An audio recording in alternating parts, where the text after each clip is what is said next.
Hola a todos.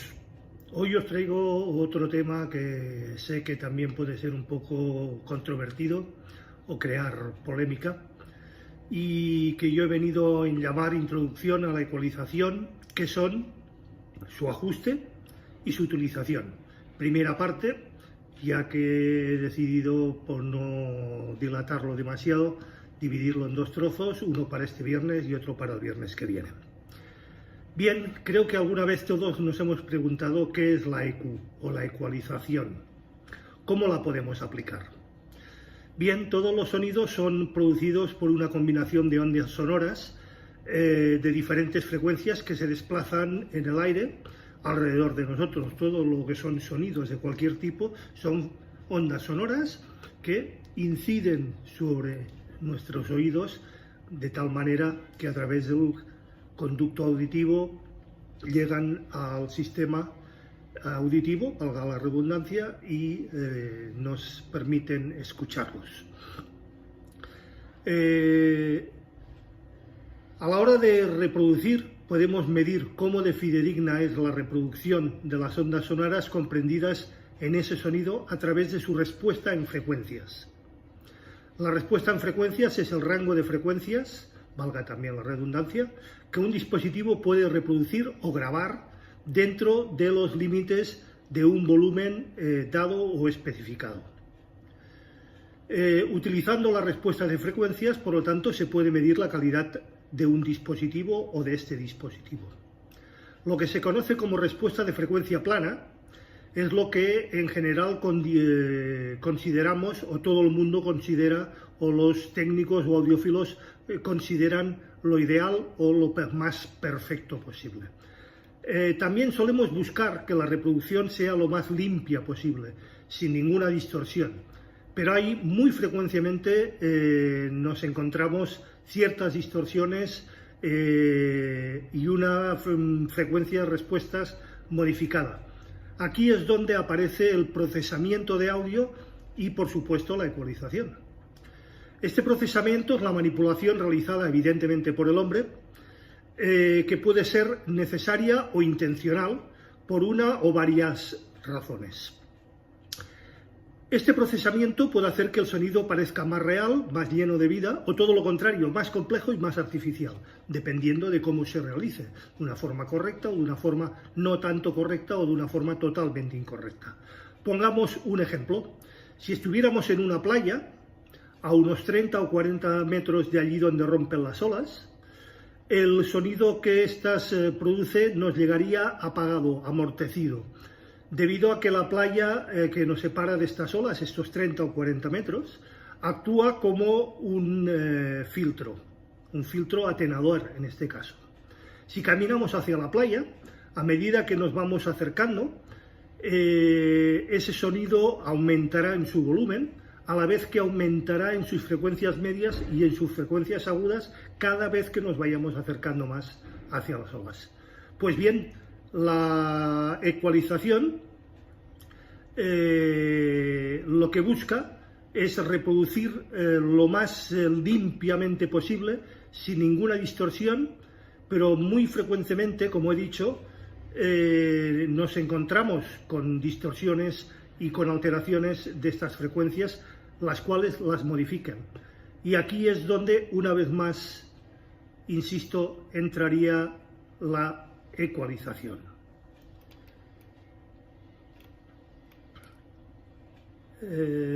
Bien, la ecualización, también conocida como EQ, de sus siglas en inglés, equalizer, es el procesamiento, insisto, creado por el hombre para reproducir este fenómeno natural. Lo que hemos dicho de las olas, pues lo podemos reproducir en un ecualizador, de tal manera que si tenemos unos elementos que actúan como atenuadores o como amplificadores, a través del ecualizador podemos compensarlos para conseguir esa respuesta plana. La ecualización, para quien no lo conozca, comenzó junto con las telecomunicaciones como una solución para compensar los cables de larga y de muy larga distancia y las comunicaciones transoceánicas o transatlánticas. A través de los años, las telecomunicaciones y en consecuencia la radiodifusión y todo lo que tiene que ver con ello, desarrollaron múltiples ecualizadores para paliar ese problema. Por ejemplo, el legendario ecualizador Pultec, por algunos conocidos, supongo, nacido en los años 50 y que permaneció en producción con algunas pequeñas modificaciones hasta los años 70. Actualmente es uno de los más emulados y copiados en las estaciones de control y manipulación digital denominadas DAV. Bien, el clásico Pultec, el modelo en concreto EQP1, era un dispositivo pasivo, basado en componentes pasivos.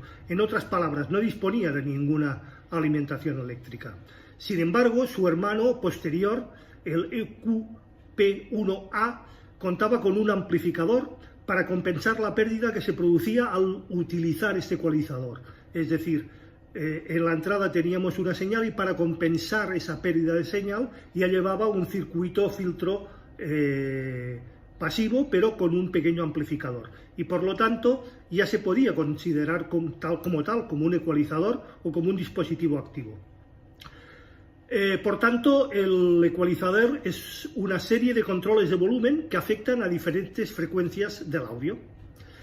En el sentido más básico son los controles que tenemos en nuestros amplificadores, muchos de ellos graves y agudos, en algunos graves, medios y agudos, aunque para mí y para muchos eso no es ecualizar, eso es controlar los tonos. Bien, ya lo veremos más tarde. Estos controles no solamente se encuentran en nuestros equipos y en nuestros amplificadores o pres, también se utilizan en muchísimas otras ámbitos, como he dicho, las telecomunicaciones para compensar la voz, en los instrumentos musicales, en los radios de coches y por supuesto en los equipos de alta fidelidad, desde el hi-fi normal al vintage, incluso pasando al high-end. Bien, en un automóvil pues sería necesario para compensar la escucha de música en ese ambiente que evidentemente no es el más apropiado. Y no difiere muchísimo ese control a lo que utilizaríamos a la hora de reproducirlo en nuestras salas de escucha. La ecualización, por tanto, te permite compensar diferencias de sonido del original a los espacios de escucha. Ahí es donde entra el ecualizador. Por ejemplo, nos permite manipular y corregir una guitarra acústica que suena o retumba muchísimo, un Hit-Cat o un Charles que suena muy grueso, o una caja que no tiene cuerpo. A través del ecualizador nos permite darle ese cuerpo, darle esa amplitud, sacarle ese grueso y dejarlo en esa respuesta plana que, como decíamos, sería la más apropiada. El ecualizador es el ajuste de diferentes frecuencias acústicas que por lo general se indican mediante hercios, que representa la cantidad de veces que una frecuencia de sonido vibra por segundo en ese espacio hasta llegar a nuestros oídos. Es decir, 20 Hz equivalen a 20 hercios, es decir, 20 veces la curva positiva y la curva negativa. Por lo tanto, si seguimos hacia arriba, 20 kHz serían 20.000 veces esta curva, 2 ciclos por segundo. Las frecuencias de sonido más bajas tienen una longitud de onda muy larga, pero para que nos hagamos una idea, se mueven entre los 50 y 100 ciclos o 100 veces por segundo, mientras que las frecuencias altas se suelen mover entre los 5 y 20.000 veces por segundo. Los humanos, la gente joven sobre todo, suelen escuchar, como ya he dicho en anteriores posts, entre los 20 Hz, las 20 veces por segundo, y los 20.000, los 20 kHz, las 20.000 veces por segundo. Pero lamentablemente, a medida que aumenta nuestra edad y por diferentes motivos de cansancio, excesos de volumen, etcétera, etcétera, etcétera, la gente mayor ve reducida este rango de frecuencias, llegando en la mayoría de los casos a una edad media de los 50 años, a no distinguir más allá de los 80 hasta los 80 ciclos hasta los 15.000 ciclos. Eso sí, distinguiendo sobre todo frecuencias medias, frecuencias medio bajas y frecuencias medios altas. De manera natural, ciertas frecuencias son aumentadas o filtradas, ya sea debido a la reflexión acústica, por ejemplo, en una iglesia, o alguna obstrucción física, algo tan simple como una puerta, un mueble, un sofá, una pared, una cristalera, etc. Bien, a continuación comentaremos cómo luchar contra estos fenómenos naturales. Todos los dispositivos de ecualización emplean algún tipo de selector de frecuencia y de filtrado. El ecualizador gráfico, el más utilizado, el más común, el que todos conocemos, llamado así porque el aumentar o cortar ciertas frecuencias nos permite visualizar gráficamente y hacernos una idea de los cambios en la respuesta de frecuencia que hemos utilizado o hemos causado. Una línea horizontal representaría la frecuencia plana. Una línea vertical representaría el aumento o disminución del sonido. Eso sería, de alguna manera, la definición de un ecualizador gráfico. Una línea plana sería la respuesta plana y una vertical en su incremento incrementaría esa frecuencia y en su decremento atenuaría esa frecuencia. Si aumento el nivel de frecuencias, por ejemplo, en 2000 kilociclos, cambiaría la manera en que se mostraría en ese ecualizador, es decir, en el punto de 2000, si lo aumento, veríamos que ese nivel se aumenta y gráficamente veríamos cómo se comporta esa curva. Ese aumento o ese decrecimiento es lo que se conoce como respuesta o curva de campana. Insisto, lo mismo ocurre si aumentamos o decrecemos. Esto de alguna manera, pues nos permite construir una idea visual de qué es lo que estamos haciendo con nuestras frecuencias y por eso se llama ecualizador gráfico. Los ecualizadores también pueden producir lo que se conoce como una curva plana, por supuesto, de su nombre en inglés, cell curve, la más correcta y deseada por parte de los técnicos y de los audiófilos, pero no es una cuestión baladí ni una cuestión relativamente fácil. Esto quiere decir que todas las frecuencias por encima y por abajo de la frecuencia seleccionada se aumentarán o se atenuarán de forma que gráficamente veremos qué es lo que hemos hecho, pero en nuestra RTA veremos que esa curva se queda lo más plana posible. Existen también otro tipo de ecualizadores conocidos como filtros. Por ejemplo, con un filtro cortamos todas las frecuencias por debajo de 100 Hz, los filtros subsónicos, reducimos los ruidos de baja frecuencia, pero no es demasiado aconsejable, tal y como decía en mi anterior post, porque nos cargamos todos los subsónicos y todo lo que es y nos da sensación y sensaciones agradables en nuestro oído y por lo tanto en nuestro cerebro y en nuestro cuerpo. Una clara aplicación de la ecualización sería en el pop de un micrófono. Podemos ir a buscar la frecuencia de ese pop y atenuarla para que no se produzca.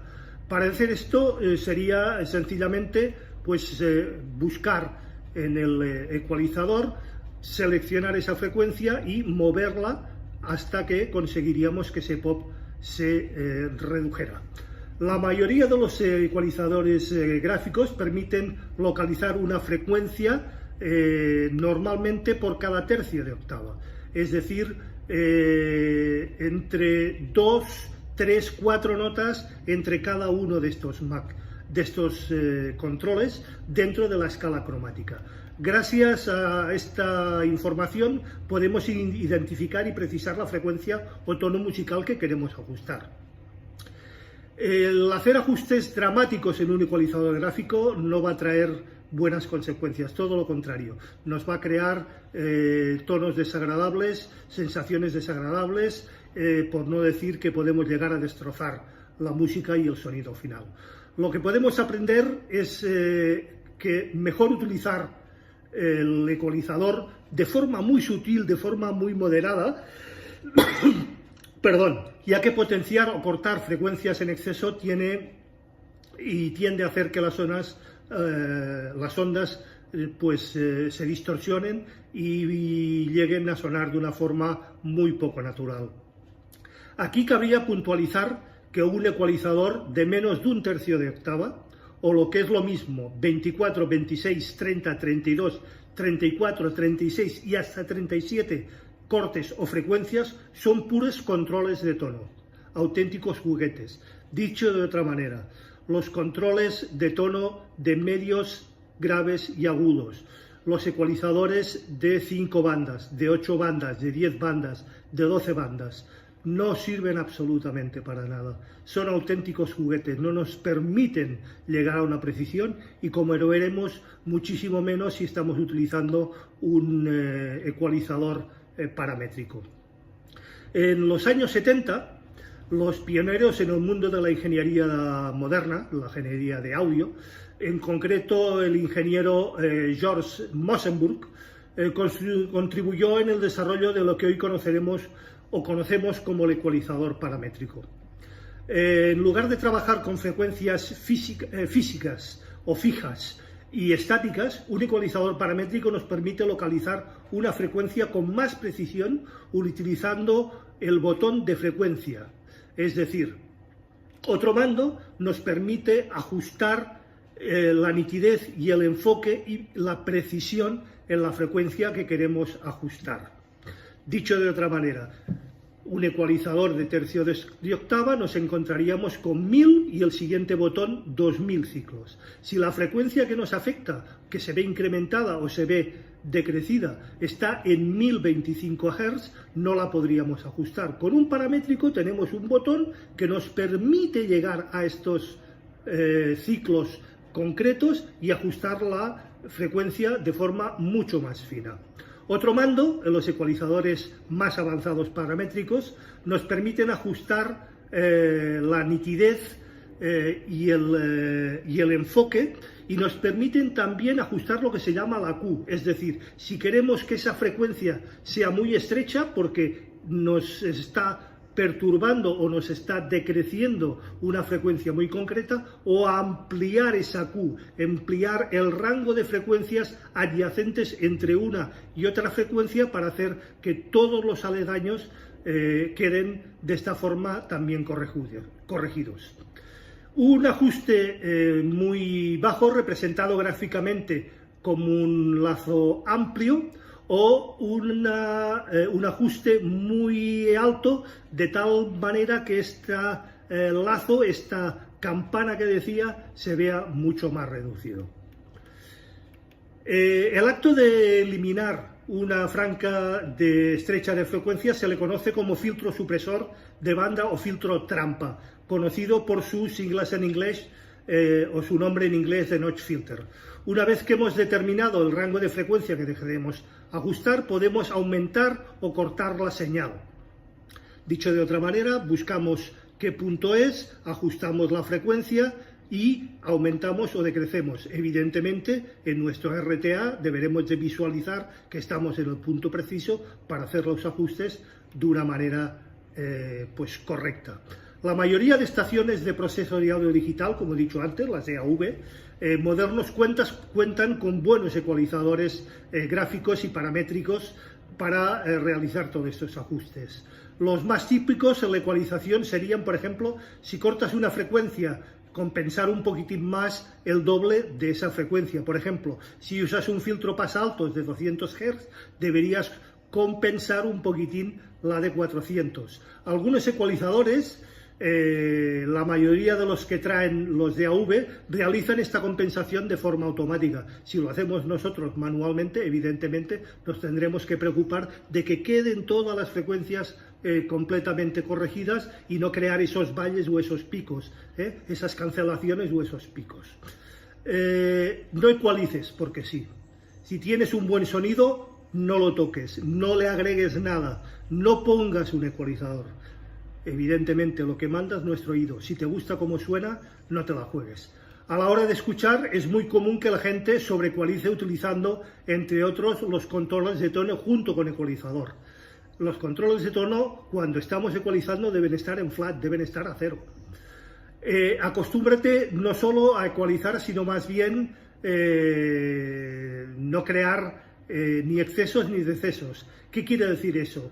Uno de los errores más comunes es comenzar a incrementar frecuencias sin ton ni son.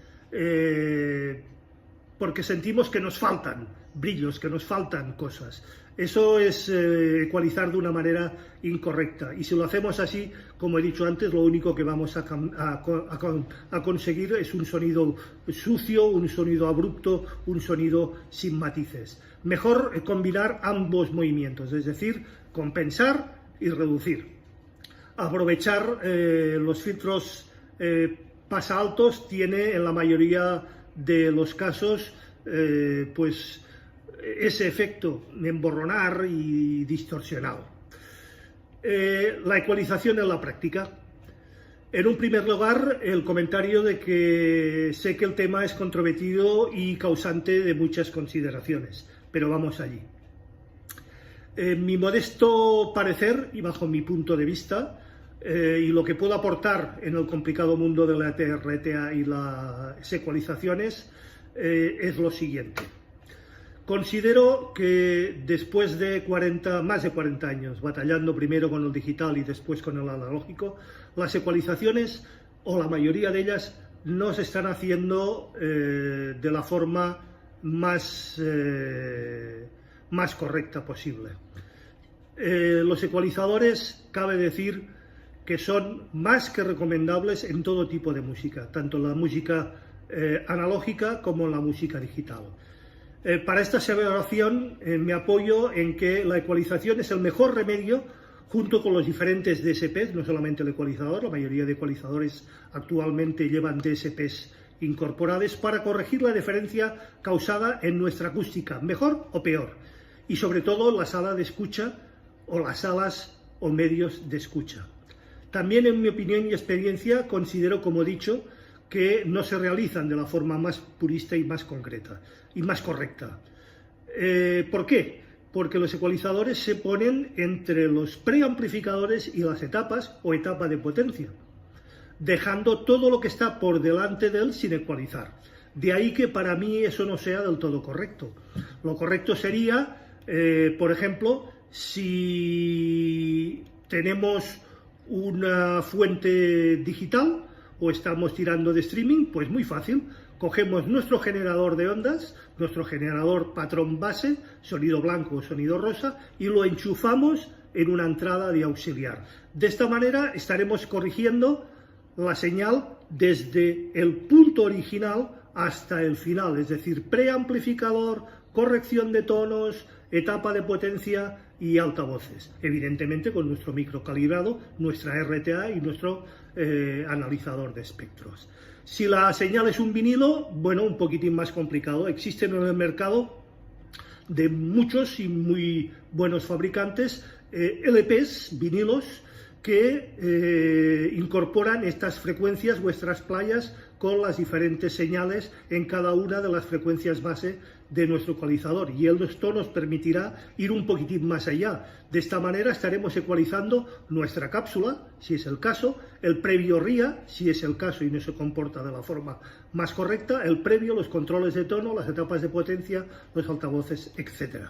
Lo mismo ocurriría si queremos escuchar música desde nuestro reel to reel o desde nuestro cassette. También existen cintas patrón con esas playas, con esas tracks para cada una de las frecuencias base.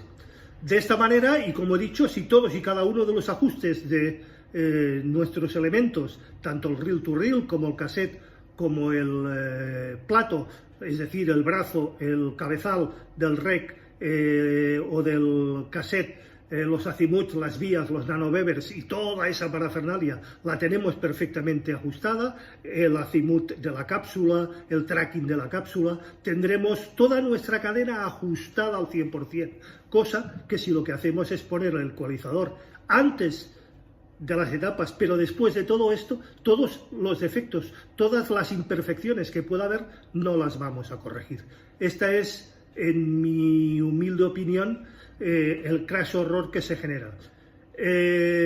Bien, tras realizar manualmente, si se trata de un ecualizador gráfico y mejor aún, un ecualizador paramétrico, con la lectura correspondiente de nuestro micrófono calibrado y de nuestro analizador de espectros, la RTA, podremos corregir y dejar la respuesta lo más plana posible, viéndola reproducida gráficamente en nuestro ecualizador.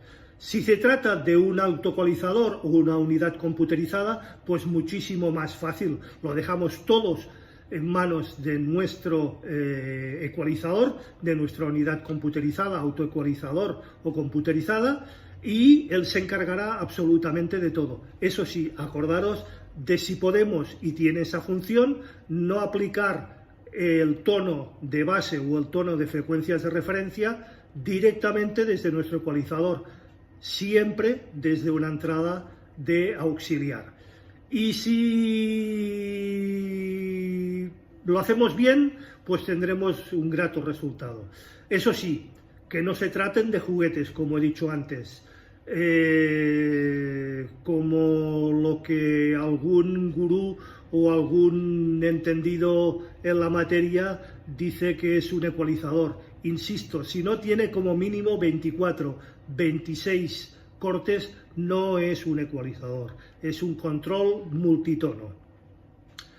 Tras realizar nuestra faena, también recomiendo de forma más que puntual y con mucho hincapié que se inserte un sellado en nuestro ecualizador, que se deje absolutamente bloqueado para que nadie nos lo toque. Si permite nuestro ecualizador diferentes curvas y diferentes presets, grabamos una para nuestro plato, grabamos otra para nuestro reel to reel, grabamos otra para nuestro cassette, grabamos otra para nuestras fuentes digitales, y así tendremos la corrección plana para cada una de estas entradas y tendremos de esta manera nuestras diferentes fuentes perfectamente ecualizadas.